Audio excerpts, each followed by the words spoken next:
बहुत समय पहले एक दूर देश में राजकुमार आरव नाम का एक युवक रहता था।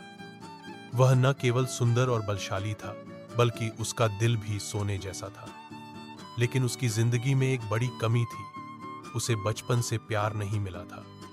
उसकी मां बचपन में गुजर गई थी और उसके पिता राजा वीरेंद्र सदैव राज्य के काम में व्यस्त रहते थे।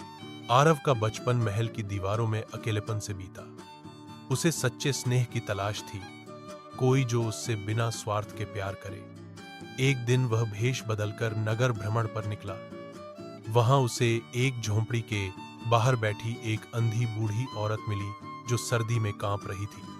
आरव ने अपना चादर उतारकर उसे ओढ़ा दिया।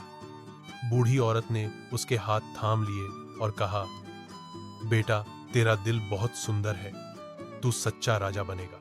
राजकुमार का मन कुछ बदल गया था। वह रोज नगर आकर लोगों की मदद करने लगा। भूखों को खाना, बीमारों को दवा और गरीब बच्चों को किताबें देना उसका रोज का काम बन गया। धीरे धीरे लोग उसके भेष को पहचाने बिना उससे प्रेम करने लगे। किसी को पता न था कि यही उनका राजकुमार है।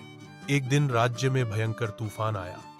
महल की दीवारें हिलने लगीं, नदी उफान पर थी और गांव में तबाही मच गई। राजा वीरेंद्र घबरा गया।